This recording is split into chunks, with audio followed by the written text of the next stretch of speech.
Eli Tomac's professional career spans 15 years. He has a career full of ups and downs. These are his 5 most pivotal moments that transformed a promising rookie into a motorsport icon. If your favourite moment isn't in this video, be sure to let me know in the comments below. May 22nd, 2010. Most professional debuts are forgettable. Eli Tomac, though, announced his arrival. Just like I need to announce, you should not miss moment 3. I promise you, it's a good one. I just kept charging. Yeah, it wasn't over. For about 5 laps, Tommy Searle and Eli Tomac gave each other everything they had until finally Tomac slammed the door. Takes the spot, but the leader, Porcel, drops the motorcycle. National Motocross. He had a 4.5-second lead. It was done. It was over. Tomac was going to win behind the rookie, but then the rookie mistake. Tomac throws it away. Will justice be served? Will Hahn get another start? Let's find out. After a first moto that seemed to slip away, Tomac recovered and obliterated expectations. And this time it's Eli Tomac in second. Got a challenge, the 49 of Will Hahn, and the 243, the rookie Eli Tomac, who nearly won the first moto today. Durham back up front also.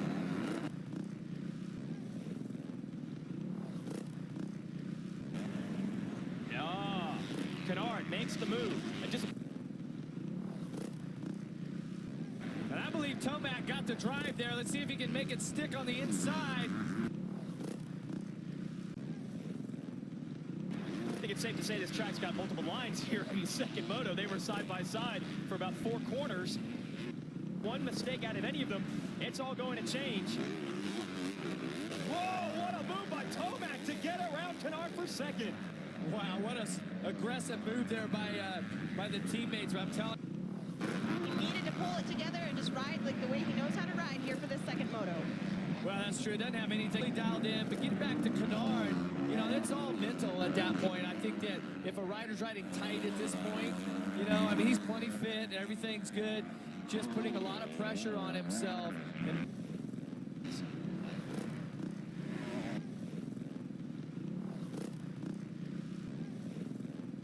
dad, of course, one of the legends of American mountain bike racing, maybe the greatest of all time, American mountain bike racing, John Tomac. So you know this kid's in shape. Dad's been pushing him for a long time, and they've been doing it not to win amateur titles. They don't care about that. They're preparing for this day and the long run of being a pro racer. And as much as people expected from Eli Tomac coming in here, maybe open some eyes, turn some heads, top 5, maybe a podium. I don't know if people expected a victory, and he might just win the overall as well, unless Christophe Porcel can move up. Amazing performance by this kid. Might not have known who he was before the day began, but he's definitely made a lot of new fans today. So, John Tomac's son, Eli Tomac, is looking for victory in only his second moto ever as a professional. 2 turns to go, and the son of John and Kathy Tomac is gonna do it. How about this? In his first ever pro race, Eli Tomac wins at Hangtown. An unbelievable performance for that young man. He had just announced himself as a future champion. The kicker? He was so new to the pro scene that he didn't even know how to pop a champagne bottle. His teammate Trey Kennard had to do it for him. Little did they know, Tomac would become a champagne-popping expert. I'm not really excited. I'm like, not even in my own body right now. 3 consecutive 450 national championships, 2017, and his first pro motocross national title, with 4 overalls and finishing on the podium in 7 of the 12 rounds.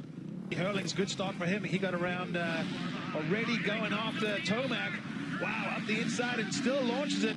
Whoa, has anyone jumped that thing from the inside? So Hurling's just like he was in practice. Crazy speed here. They call him the Bullet, and you're going to find out exactly why as he takes the lead from Tomac. Tomac is right back, trying to challenge Hurlings to the lead, and that's exactly what he didn't want to have happen. He challenged Hurlings, he crashed, and the 2 riders he could not afford to let beat him in this moto have gotten by.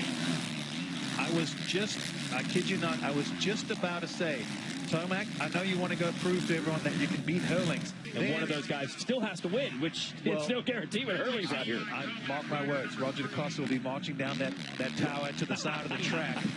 So 12th would still get it done for Tomac, but it should not be this tense. Going to be tough back here. Dealing with riders right in front of him and right behind him. Tomac is about 5 minutes away from locking down that elusive first 450 championship. And finally, he has reached the top of the mountain. The 24-year-old Cortez, Colorado native is your new Lucas Oil Pro Motocross 450 class champion.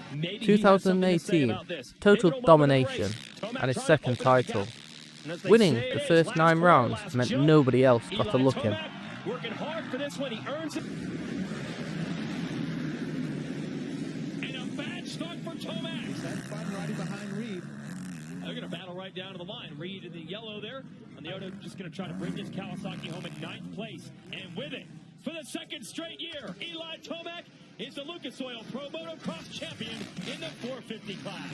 Winning 2 on the bounce was hard enough, but claiming his 3rd title in 2019 takes the cake. Only the 4th racer in motocross history to complete 3 straight Premier titles. He took 6 overalls, including the last race of the season, even though he had already won the championship. For 3 years, beast mode was something every rider feared. Everyone funneling and banging Bart Osborne, and here comes Tomac from 3rd to 1st. Tomac tried. I don't know if he's nice scenic view of the track. What a move by Tomac! Unbelievable! He had to do that. He had to do that there, but it also caused Roxon a little mistake as well. Tomac's got it. Only overall because Eli Tomac goes 1-2 to take Redbud for 2019. Machines have so much power that you'll hear Tomac sounds like he's hard on the throttle, which he often is, but he also uses almost come together. Wow, nice move. I didn't think Tomac had room. He threaded the needle. Competition probably wishes he did work at the farm. He's back. Eli Tomac, a dominant performance racing. But he's going to get pitched off from the inside. It's going to be Oz. And now Tomac to the lead. Wow, that did Built this from the ground up to make Eli Tomac one of the best to ever race a motocross bike. Because for the 3rd year in a row, Eli Tomac is a Lucas Oil Pro Motocross 450 champion. Special. I mean, so many things had to go our way this weekend. You know, with having a 1-1 and beating the 2 guys behind us in 2nd and 3rd. Another classic at the series finale in Indiana. Looks like Muscan leading them into the first turn. Now Tomac trying to edge it. Tomac, which is about the 5th time I've said that. And I might as well say that Tomac's right back on rocks. And here they are, all 3 in the same corner together. Marvin to the inside, can't complete the pass. This time he's got it. No, Tomac rockets out of the turn, side by side over the jump. Muscan a slight edge for 2nd. Got it. But Tomac around the outside, let's run in the high line. It might have actually worked to allow him to repass Muscan. Muscan's got to beat him to the inside for Muscan to make the pass. Or is there? He gives it a run in the sand rollers. Muscan's got a wheel on Roxon. 2-lap car, Marvin Muscan to the lead. Looking at his 16th career moto win, or is he? Look at Roxon in the last corner, going for it. Looking for an open. Muscan wins the first moto here at Ironman. One of the best races you will ever see. 3 superstars laying it all out there on the racetrack. $1 million, 3 races, the ultimate high-stakes challenge. But was this Eli Tomac's pivotal moment, or Jesse Hebert's? After dominating the first 2 races, Tomac set the table for himself, and Jesse Hebert to each capture $1 million. This scenario created a buzz in the stadium that was so intense that the hair on your arms stood up, and you just had to think to yourself, in 10 laps, 2 people could win $1 million. It was a vibe and a fever pitch that has maybe never been reached in Supercross history.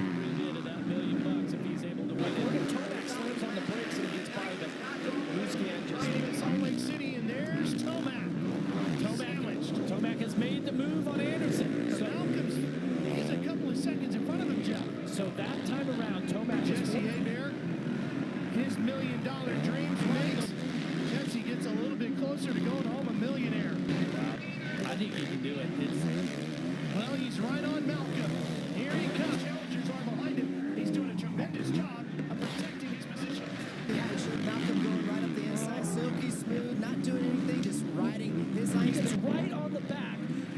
touch with all. Now he gets around the outside. He's got him. And that's what's, well, that's fourth.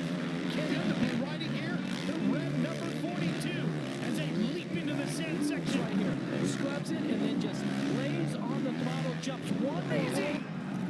And the crowd here at Sam Boyd is responding. Time champion, oh, Jesse, keep cheering him on, buddy. You're not two-time champion.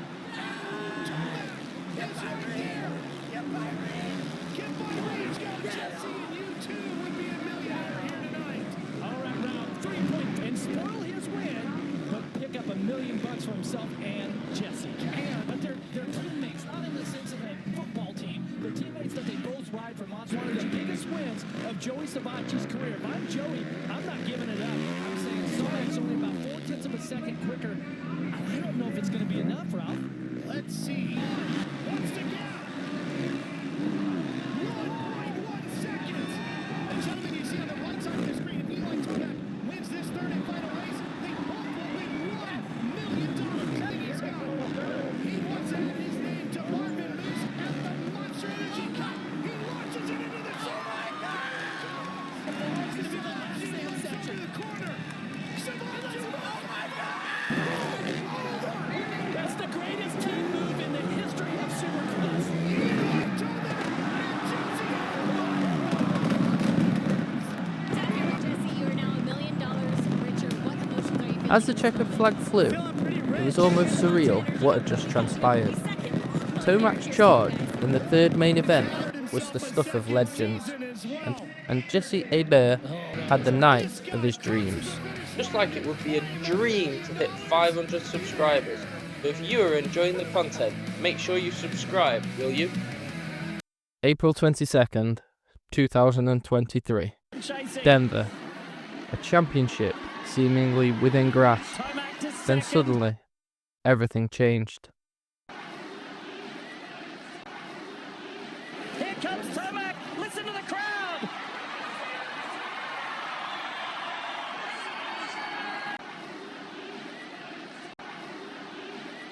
Moves and key passes that Eli made in that first lap to get this track position. Now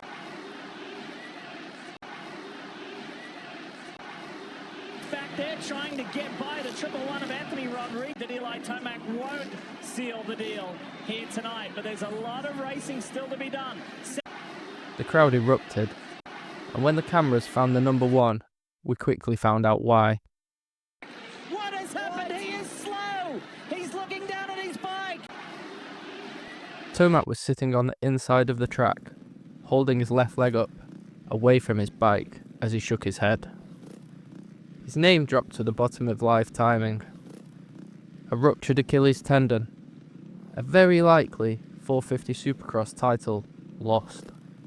At 30 years old, many wondered if this might be the end of Tomac's illustrious career. Time was not on his side. Oh my goodness, this championship now is far from over. Tomac is headed back. He's looking for his crew. For the chance over here at home for Eli Tomac. And the question begs, what? and when he takes off right here, yeah, like right there. With me, give me the update, the status. What do we know?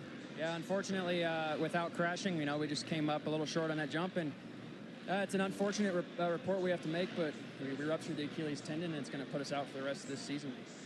I'm just editing the video, and I think seeing Jeremy Coker nearly in tears, I feel like it can gut in this time than it was the first time around. I think maybe seeing the pain on his face and knowing what we were robbed of, it's just a painful reminder. From one end of the spectrum to the next. Here comes Eli. Bar to bar with Webb. They were just like this. Tomac claims the 2022 Supercross title at the final round in Salt Lake City. Tomac was strong in all conditions and scenarios. He won the title in 2020 because he was the best rider that season. He is on a mission. He's got 6 minutes and a lap, less than 4 minutes and 10 seconds to go in the lap. To hold off the speed that Eli Tomac has right now. Looking at the time and seconds on Ken, he's right there. I mean, Ken knows this is going to be tough, and he's just got to be on that box. Crowd on their feet, loving this. Tomac has some of the lines that he's using the outside too, so he might try to use that as a setup. And a bottom of it. He's got him. Well, that was a nice one. That off camber. Heads up riding by Eli Tomac. He goes around the outside. For Eli, it will be win number 5 on the year. They got the split lane, and then that rhythm section right after the split lane going into the way to the checkers. He sends it. He's trying to 50th Daytona Supercross. Goes to the now 4-time winner here at Daytona. And Eli Tomac has a shot at doing something he has come so close to doing in years past, and get that #1 plate by winning the most prestigious championship in all of dirt bike racing. Here we go. The final gate drop. The 450 championship is up for grabs. Can Tomac win it? Riders down going into the first corner, but Tomac is through. Where's compared to the year that he's had. Meanwhile, Eli is trying to hang on to the #1 plate. Cooper Webb back in 9th. And there comes a point where you feel like you're almost going to run out of time, right? Like someone's going to come up and be better, you know, and then that's what's been able to keep me to this point to accomplish. This would be the thing that would certainly lock up that first ballot Hall of Fame. Be incredible. Think about the stats that are happening right now in real time. If he wins this, he would be the old title. He's going to fix that right now. But how about this stat? This is a finally be in the position to on Father's Day. What a big feat for him in the family. And speaking of level, and if you're Eli Tomac, he has finally been able. So when he goes into 2021, he is going to know that he's had to learn from, and he fixed it in 2020. He's proved it over and over this year that he's learned. The industry questioned it. Eli has answered. The 2020 Montana. Everyone knew Tomac was capable. It took longer than expected, but he finally got his hands on that Supercross trophy. Zach Osborne and Dave Feeney, his first ever Father's Day. Eli Tomac in the world. Congratulations, Eli. Almost doesn't seem like enough. Congratulations to the whole team. Wow. And here to present the #1 plate to your 2020 450 Monster Energy Supercross champion. From a wide-eyed rookie to a battle-tested champion, Eli Tomac has written a story that only top riders can dream of. What chapter comes next? That's the question burning in every fan's mind. Tomac is going to have to create some more top 5 moments if he is to come back stronger from his latest setback. He has shown us before that he can recover from serious injuries, so fingers crossed he does so again. Leave your top 5 moments in the comments below, and maybe I'll produce a part 2. Share your prediction in the comments. What do you see in Eli Tomac's future? Subscribe, hit that notification bell, and join the conversation about a rider who continues to surprise us all. Built this from the ground up to make Eli Tomac one of the best to ever race a motocross bike.